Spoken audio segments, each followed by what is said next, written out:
di bawah tenda. Ada tugas lagi dari panitia pembinaan.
Dua, tiga, empat, akibat dua kali empat, akibat empat, kebabat, kemudian dimulai, nyepat antara mutu pegap, nyepat antara sama uskup dosa, nek nyempit tonan yang numang tul atau kira bisa pasang syarat, jadi nikulai, atau sampun syarat, damai kete, ide gampang bisa pasang syarat, sama kan sampun korong pang kajak nata dok nyentang bulu sama, apa tuh dengan bulu kuda yang mencik udah berubah, sampun sorga pri, mati rapi rapi, kalau cuma udah dapat, tangkap sudah bahas rap sudah, nya udah sih aku arah tak menantu jalur, yong di dalam penampak tujuh betul, nih dah uskup nyempit, nyempit punya apa yang antara ini nikulai, nggak usaha.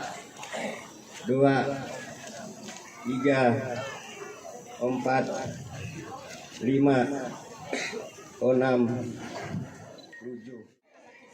Ya silakan Pak. 1, 2, 3. Baik, kita beri tepuk tangan yang meriah Bapak Ibu. Ya selanjutnya masih berada di sana, silahkan untuk petugas penyerahan pedang.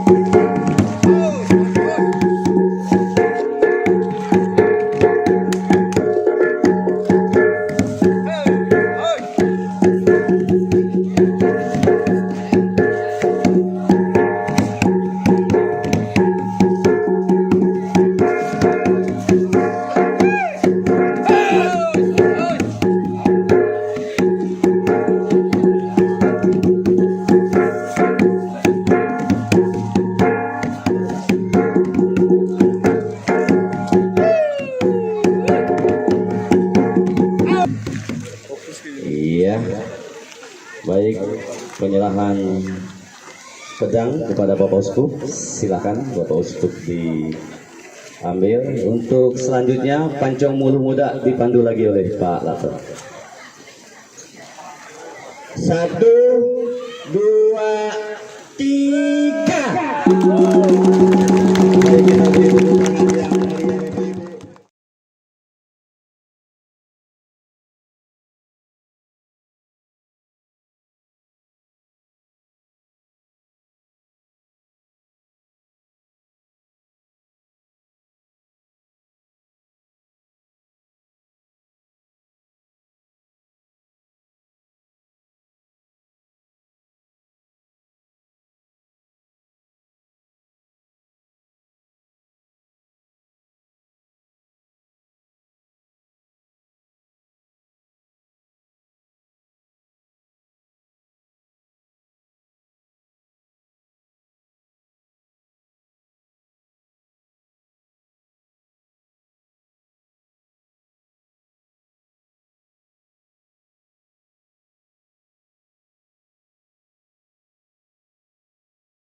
dan dengan kemurnian hati telah kutemukan.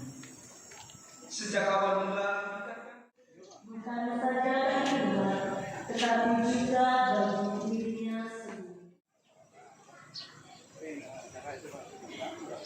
sekali peristiwa, Yesus memanggil ke-12 muridnya dan memberi kuasa kepada mereka untuk mengusir roh-roh jahat dan untuk melenyapkan segala mengajarkan saudara-saudara kita ini menjadi imam.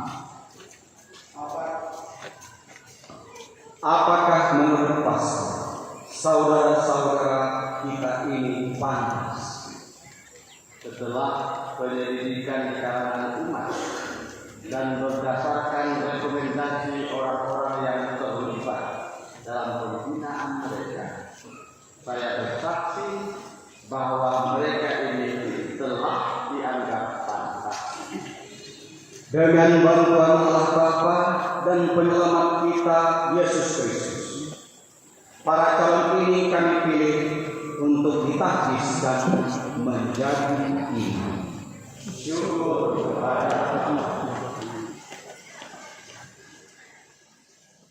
Sampai terjadi bahwa kita ini yang ditugaskan untuk memutuskan itu kalau kita orang pertama yang tidak membaca Al-Quran, kita orang pertama yang tidak berdoa, kita orang pertama yang tidak berzikir dan lain sebagainya. Karena jangan lupa, selain kita sebagai pemimpin raja, selain kita sebagai nabi pewarta, kita bertugas menguduskan. Karena itulah kita apalagi dari orang kongregasi, segala harta yang kita miliki bersama. Apa yang kita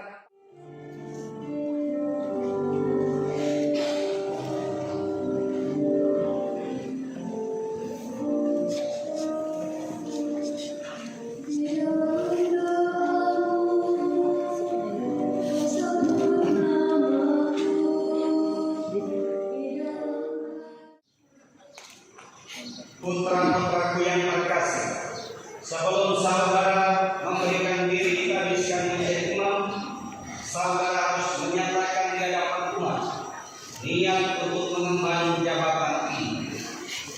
Maka jawablah pertanyaan saya. Bersediakah saudara untuk dengan cermat dan atas bimbingan Roh Kudus memenuhi tugas imam sebagai rekan-rekan kerja sejati para uskup dalam menggembalakan umat Tuhan? saya bersedia. Bersediakah saudara memaklumkan ini dan mengajarkan iman Katolik dengan cara yang pantas dan bijaksana? Saya bersedia. Bersediakah saudara merayakan misteri Kristus dengan hormat dan seni sesuai tradisi gereja, terutama kurban Ekaristi dan sakramen tobat, demi kemuliaan Allah dan pengudusan umat Kristiani? Dengan bantuan rahmat Allah, saya bersedia. Berjanjikah saudara untuk hormat dan taat kepada uskup diosesan dan pemimpin tarekatmu dan pengganti-pengganti kami? Saya berjanji. Semoga Allah yang telah memulai karya baik ini dalam diri berkenan menyelesaikannya. Tuhan kasihanlah kami.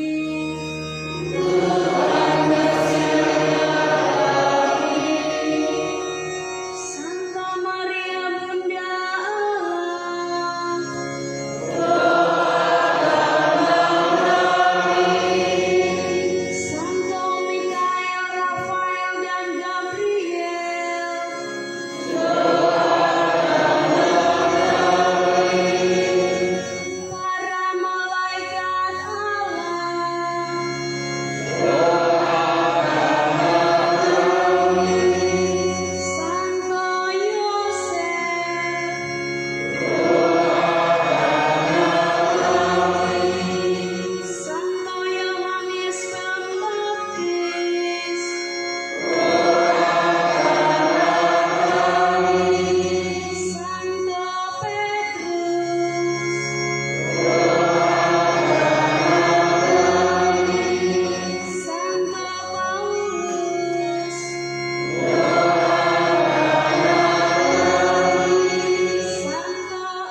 Demikian pula di padang gurun, engkau menenangkan keluhuran Musa ke dalam bumi 70 orang itu.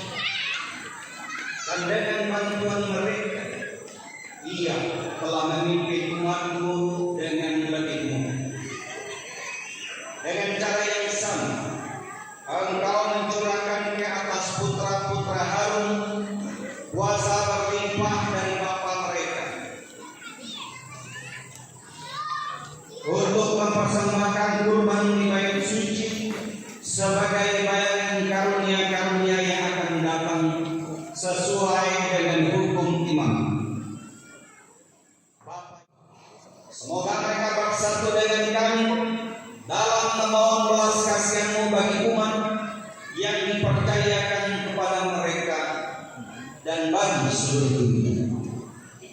Semoga semua bangsa setelah digabungkan dalam Kristus dalam satu umat-Mu dihantar kepada kesempurnaan dalam kerajaan dengan pengantaran Tuhan kami Yesus Kristus Putra yang hidup dan berkuasa bersama kita dalam persekutuan dengan Roh Kudus Allah sepanjang segala masa.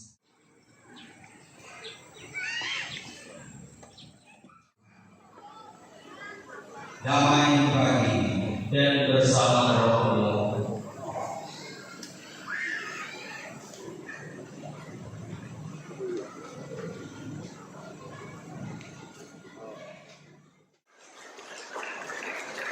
Ibu bapak sekalian, dengan upacara ini mereka sudah resmi belajar iman.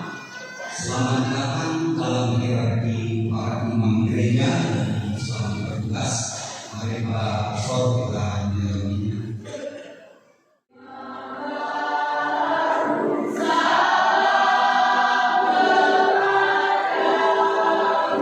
Yang baru hidup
Yang kami hormati, kami banggakan anggota DPRD Kabupaten. Kita mengaturkan pujian kepada Tuhan karena berkat rahmat-Nya perayaan ini berjalan dengan baik sesuai dengan agenda dan rencana Anda semua. Lalu yang kedua, kegiatan ketapatan acara ini. Dan terima kasih juga kepada Pak Imam, Buder yang berkenan hadir pada perayaan ini. Dan terima kasih juga pada para donatur. Dan tentu selaku masyarakat kami juga berharap, selaku pemerintah daerah kami berharap agar ketika telah ditugaskan di provinsi manapun di kabupaten sekarang ini. Dan juga terima kasih kepada bupati dan jajarannya. Saya tidak bisa menyebutkan satu-satu. Hanya satu dua yang saya kenal, termasuk tadi yang lain diri. Terima kasih kalian sudah hadir menunjukkan kalian doa dan harapan. Bapak Ibu, untuk iman oleh karena saya pikir ketika kita menjadi imam, seharusnya kita itu membawa damai, membawa sukacita, membawa senyum. Kalau mengatakan imam bisa senyum, bisa tertawa, bisa makan, bisa minum di masalah itu. Jadi jangan jadikan pastoran itu rumahan satu. Kalau pastor dengan pastor yang tidak marah, jadi tidak usah sombong. Jadilah imam yang benar, yang bola senyum. Kalau hari ini tempat dibawa seluruh masih boleh di tempat pasti di doa-doa. Karena dia senang ya tonton ya. Lalu yang kedua, kunjungi orang mati, kunjungi orang mati dan kuburkan, doakan orang mati dan kuburkan. Karena manusia itu sangat jelas menentukan Tuhan. Pada pesta kawin, pada gawan, lupa. Ketika orang sakit, aduh, Tuhan. Di situ orang melihat Tuhan. Ketika orang mati, di situ semua orang melihat Tuhan. Pastor Bapak Ibu, siapa wakil Tuhan dalam bumi ini? Pastorlah wakil Tuhan di atas bumi ini. Karena itu pastor wajib datang untuk berdoa bagi orang yang sakit. Hanya orang takut kalau minta saya didoakan. Karena biasanya yang sudah tua-tua saya doakan langsung mati. Bukan karena saya mendoakan dia mati. Karena saya menyiapkan ibu itu dari kodanya. Ibu saya takut di Mandor. Di Kalimantan. Karena nenek datang. Saya datang ke mana? Pastor, doakan saya supaya mati. Sudah bosan hidup ini, sudah capek. Saya hanya mau mati. Lalu saya panggil anak cucunya dengan nenek sudah capek dulu. Sudah terlalu banyak makan jagung. Sudah banyak nenek. Sekarang nenek capek. Relakan nenek. Karena nenek tidak pulang pada sekali anak dan cucunya. Jangan mati nenek.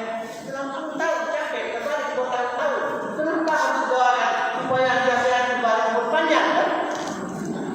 Kalau saya selalu berdoa, Tuhan, siapkan hati nenek ini, siapkan jiwa, supaya dia menghadap Tuhan dengan sukacita. Halo Tuhan, saya siapkan doa, siapkan hati anak dan cucunya, supaya dia merelakan nenek ini pergi, karena dia menghadap Tuhan yang ada lapang. Tanggal 27 dari Mandor saya pulang ke Badan Pontianak, lewat dari tanah sudah ada NKB. Jadi bukan